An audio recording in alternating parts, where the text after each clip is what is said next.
You're listening to the Boston Greeks podcast with Ari and Foti. They've been bringing Greek culture online since 1998, and now they're bringing you the best Greek guests Boston has to offer. So grab your kafedaki and join us.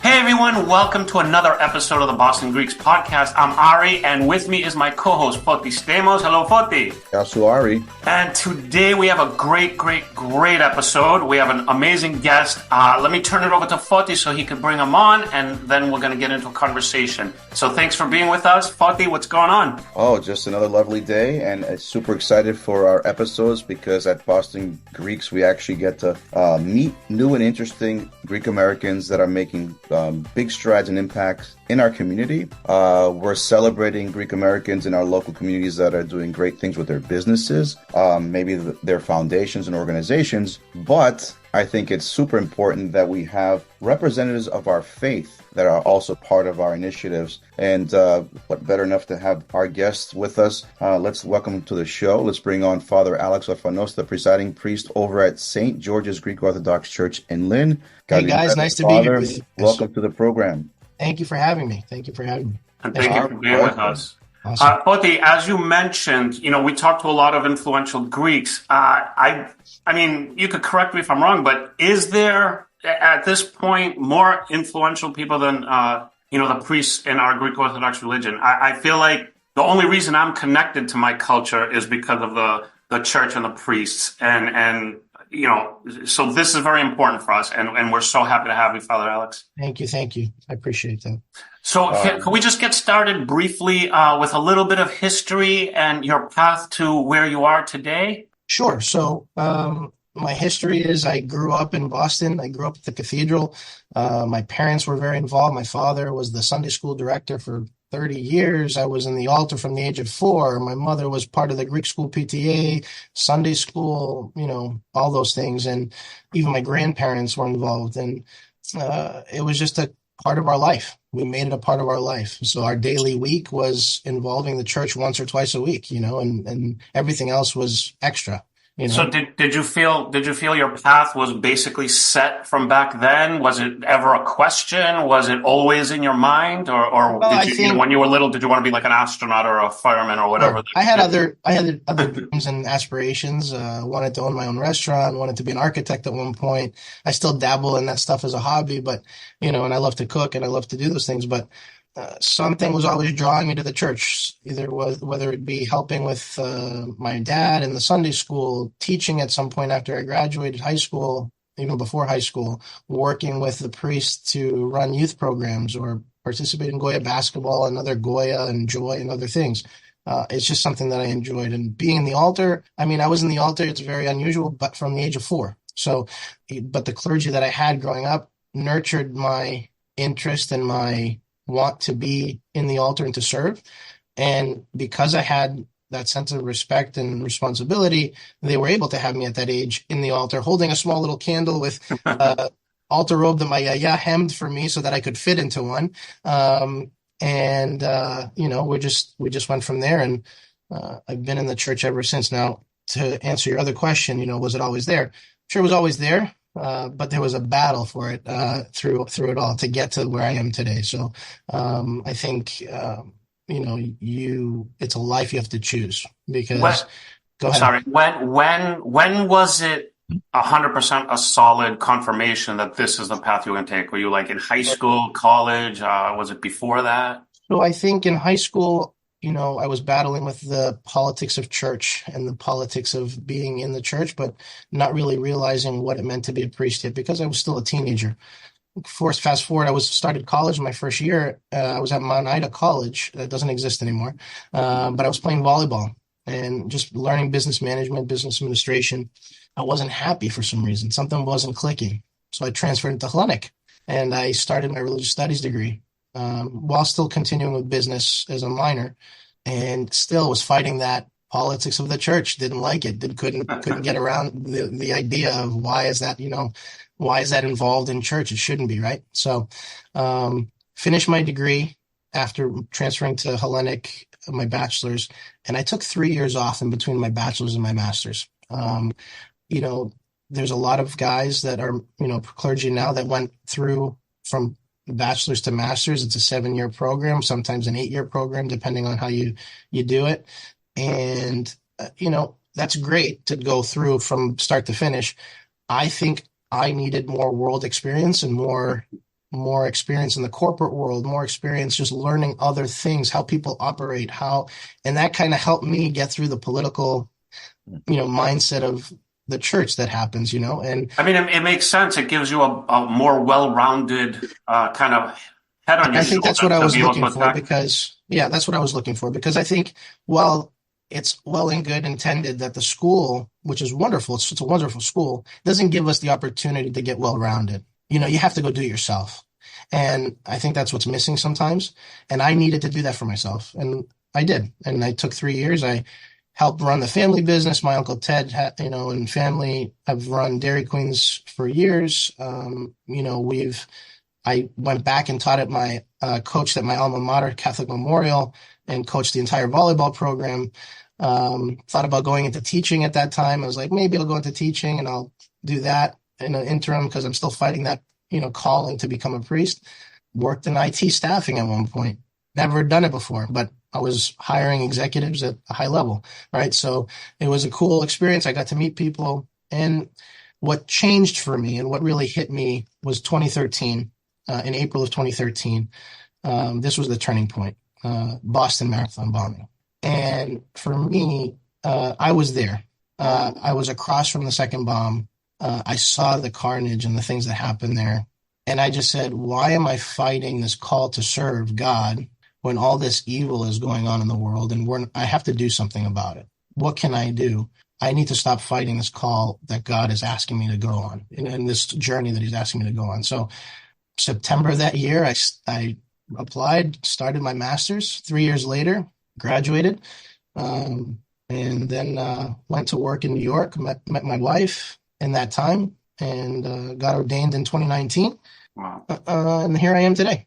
That's amazing. It's very interesting to hear, like, what are those like catalysts that like propel you, where it was always on your mind, it was always in your life, but like something as specific as the marathon bombing could like make that kind of click. And it makes perfect sense. I mean, we saw a lot of evil that day. We've seen evil before and we've seen evil since. And we need more people that actually make this a priority in their lives to battle the evil, so to speak. And that's commendable. That's great.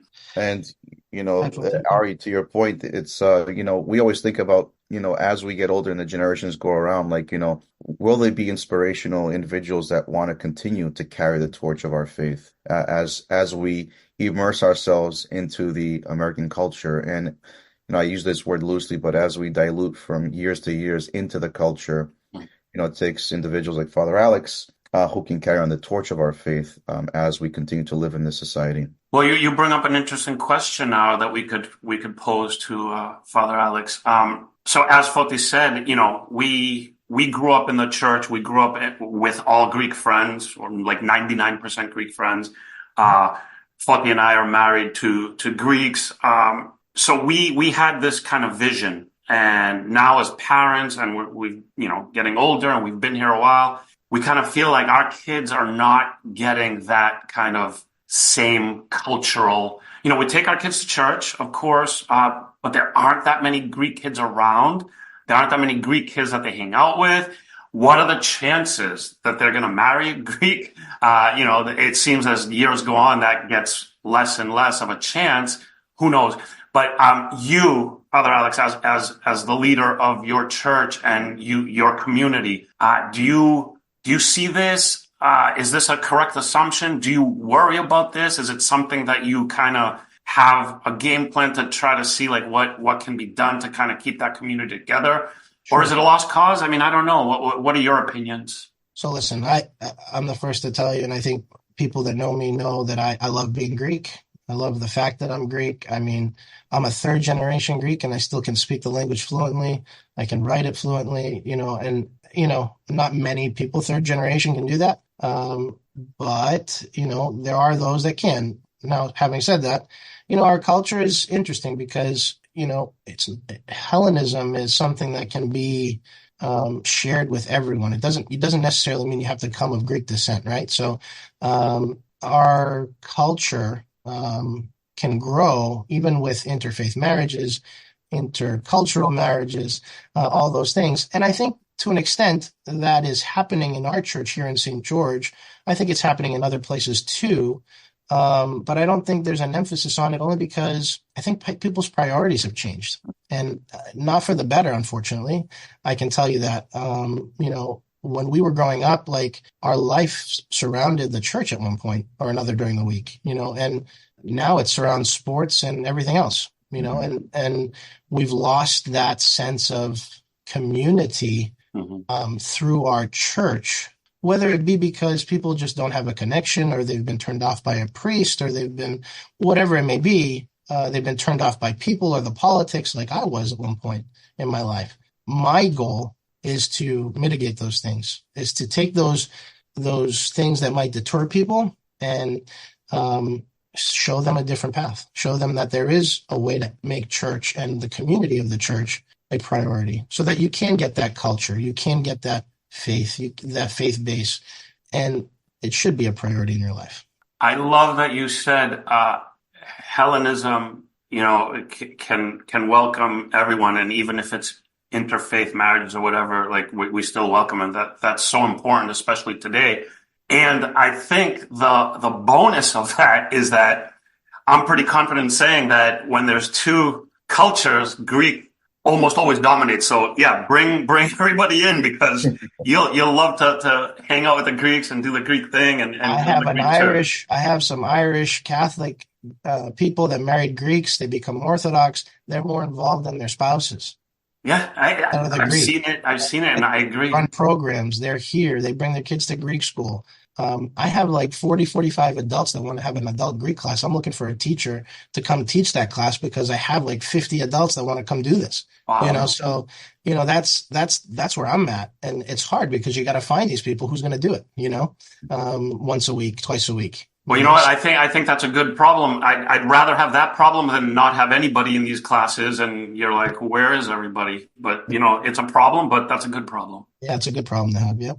So, Foti, what you want to? Yeah, I mean, these are all very important topics to discuss because I think our audience, I'm sure, who are listening, can connect with everything we're mentioning and the vision of Father Alex of, what is it going to take today versus what it used to take prior? Because as Father Alex has mentioned, our dynamic was so different because you mentioned we grew up with Greek friends. We went out with our Greek friends after school. We met our friends at Greek school, Sunday school, or at the Greek festivals. We hung out at the Greek festivals, right? Now that dynamic has changed, so we have to also shift on our approaches because we can't fight the fight of, it can't always be how it used to be because obviously things are different. So we have to let go of that. We have to let go of yesterday and we got to embrace today. And we can be very strategic, as Father Alex had mentioned, some strategies that we can still accomplish what we need to keep us together. Because at the end of the day, all of our successes as Greek Americans, whether it's first, second, third generation, has been the focal point of the community around the church, right? It all starts from there. Marriages, business relationships, friendships, and so forth. If we remove that from our culture, I think then that dissolves our culture. Absolutely. Without that, I don't think we can't really be Greek without it. And I'm going to say one more thing, and then I want to kind of ask Father Alex another question, but as much as you and I, Foti, toil and battle with trying to promote Hellenic culture, it's the leaders, I believe, like Father Alex, that are the most important, tool for us to kind of get this out. So, Father Alex, we definitely appreciate your efforts, and we hope you continue, and we hope, you are successful in keeping your community vibrant and alive and bringing more and more people in, because, that would only be great for all of us as proud Greeks. So I think, without the support of our Metropolitan Methodios, and he is a big proponent of not only the faith, but of course the faith, but the culture of the church, needs to continue. Not necessarily the Greek language, but the culture, because let's be honest, people are not going to come to church if they don't understand it, right? Mm-hmm. The first place to kind of welcome people is to the church, and so that they can understand it. I've incorporated a lot more English at St. George, which is atypical of St. George, right? So, but it's starting to get people interested in not only learning Greek, but also learning more about their faith. I mean, I have yayades that only speak Greek, but they're like, oh, then though, because I've explained it to them in English and in Greek, but they, they've been coming to church for so many years and they still didn't know this, and this about the faith. Yeah. Yeah. So, Wow. it's touching little points like that. At the end of the day, guys, it's buy-in. People have to buy into the vision, buy into the fact that we are a church that needs people to come and buy into what we're doing. If you just come on a once a month or once a year basis, you're not helping the greater good, or you're not helping yourself become connected to the community, Yeah. And for those that are listening, Father Alex and Ari, that you mentioned something in the very beginning.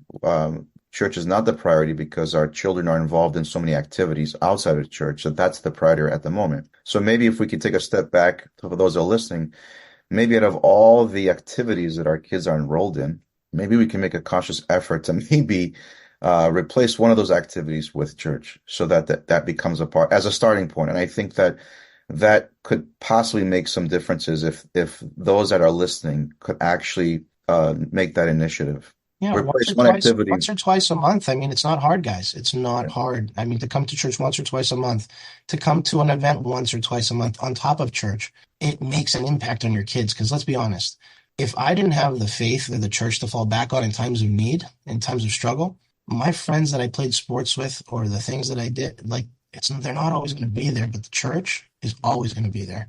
It's always going to be there.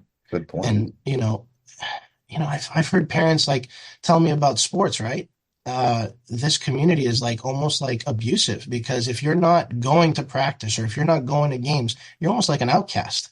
If you choose church over sports, you're going to be an outcast in that community. You really want to be a part of a community that outcasts you because you didn't participate in something?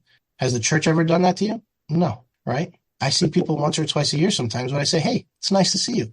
It's nice to see you. Wonderful to see you. I hope to see you again soon. I don't say, I'm not going to talk to you, or I give you the side eye because you didn't come to a sports outing or something, right? But I have parents telling me that this happens. So why are you part of that community and not part of the community that wants to see you? Good point. Yeah. That's where I'm at. And I know it's tough. I get it. I have a son right now. He's going to be 3. We're expecting a baby girl in June. Congratulations. Thank you. I don't know what's to come from my kids, but I do know that church is going to be a priority. Because not because I'm a priest, but because I know what it did for me in my life. It grounded me into a place where I know I'm going to be okay. Very good point, Father Alex.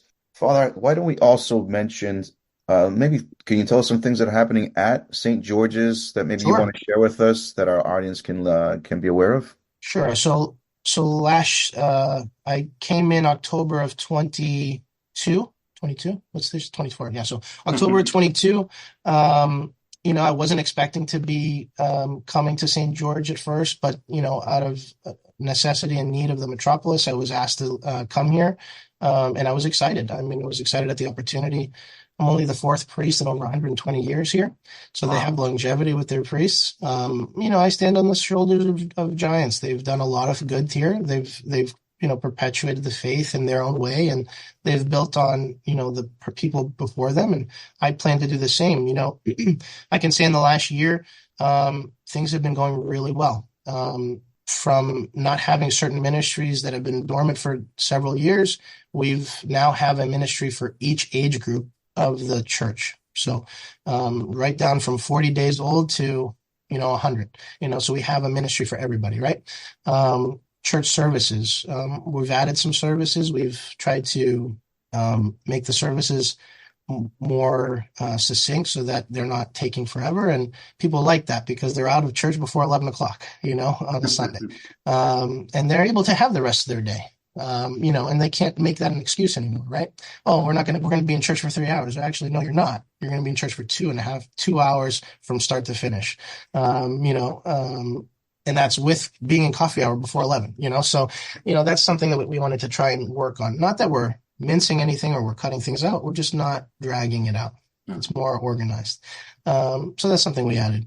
What else did we add?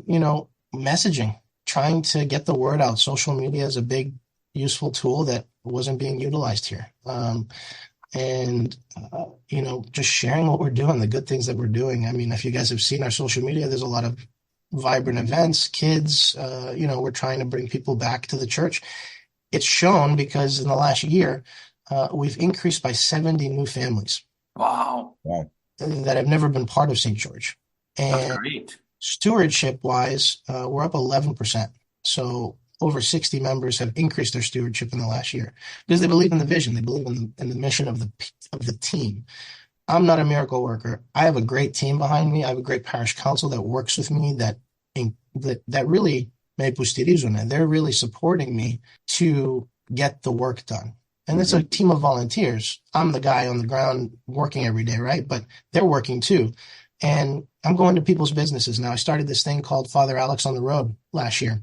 Nice. And I go to people's businesses and I go meet them where they are because some of these people can't come to church because they're working.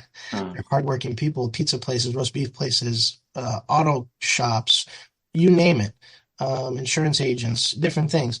I'm going to their businesses and I'm meeting them where they are. And then I'm sharing them on our social media saying, hey, this is our community member. Go support them.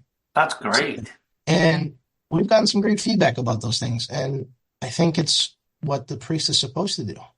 They're supposed to go out into the community. They're not supposed to stay in this four-wall office or in the church and just sit there and do services and, sit in front of a computer. We got to go put our boots on the ground and go out to the people, 100%. So that's what I've been trying to do. And it's going well. I mean, I can't complain. Again, like I've been very supported by our Metropolitan. He's a wonderful individual. I grew up in the ministries that he helped grow, the Metropolis of Boston Camp. It's something that molded me into who I am today. And I continue to give back to that. Last summer, I took a group of young adults to Greece through the Cosmos project that His Eminence has organized with the Metropolitan of Neapoli and Stavroupoli and Thessaloniki. We had a great time. We had a wonderful time. We experienced some really awesome religious sites. Those types of things, getting young adults involved. We had our first young adult event in decades here over Christmas. We went to Cuisina in Peabody. Cool. We had 45 young adults come for a meal just to hang out. And to get those are the things 100%, I believe those are the things you have to do. Everything you're listing is exactly what I would envision myself getting excited about when I was younger. And I'm sitting there and I'm going table to table. I'm asking them, hey, what do you want this to be? What do you need from me? What do you need from the church? And believe it or not, they were answering the questions. They were saying, I didn't know this about the church. What does the church say about this? I struggle with this. Can we talk about that someday? Or can we have an event that talks about this, this, and this, whatever it be, contemporary issues, things that we're talking about in the world today. There's so many things. But you guys know, you see it every day, right? So the violence in the world, questions about so many different things that the church has views on, but also as people, how are we supposed to view these things as Orthodox Christians, right? And how are we supposed to treat people as Orthodox Christians? It's tough for young adults. It really is. Yeah. And when they're questioning where they want to be or how they want to be, we want to be that welcoming voice and saying, come find the answers here. Father Alex, I'm gonna say something. We talk to a lot of Greeks. We've spoken to many priests. We've spoken to many people in the church. This is one of the few times where I actually feel more positive coming out of this interview as opposed to coming in, because we always discuss these types of things, and a lot of the times it's just getting diluted. It's just going to be like a couple of generations. There's going to be nothing left. But after listening to you, I actually feel positivity about the church and our culture, prospering. So thank you for doing that. Listen, Nadi, because if we're going to stay negative, if we're going to talk about, the Pew report said this, or this is happening this way, we're going to perpetuate the same thing. So why are we going to do that? There's no reason for it. I mean, my church is full on Sunday. On a week where I thought it would be empty, I had more people, and I didn't even have a mimosyno to say that there was more people because of a mimosyno. I had a full church on Sunday. There was no mimosyno. There was nothing, so it's just like, okay, I mean, I'm just being a genuine, honest priest, and that's what people want. And I think we have a lot of those priests here in this metropolis that get it, that want to welcome people, not just this metropolis, across the archdiocese. We want to see people. We want to embrace them. We want to be there for them in their good times and their bad times, you know. Of course. Of course. Amazing. Well, Father Alex, thank you so much for being with us. Oh, sorry, Foti, go ahead. I was just saying, this is great. We definitely need to bring back Father Alex at some point to discuss maybe some more detailed topics. Sure. I mean, Father Alex is the guy to talk to. And again, this is just me listening to you speak, but you're young, you get it. You have ideas, things that I personally am in total agreement with. So please, we got to have you back. We got to talk about more stuff, maybe more specific topics, because I think you're a good person to talk to about these things. Well, first of many more, hopefully. Yes, absolutely. Well, again, thank you so much for your time, Father Alex. Thank you for being with us. Thank you for sharing all these insights. Thanks for having me. Please keep doing what you do, and the positivity you brought in me, I think, will reflect in so many more who don't know you yet, but will get to know you. So thank you for that. Sorry. And Foti, thank you as well, and everybody out there, thank you for watching and listening. We had Father Alex, many more to come. We're sure of that, and we want to thank everybody for watching and listening. And we will see you all next time. Thank you so much. Yes, Thank you.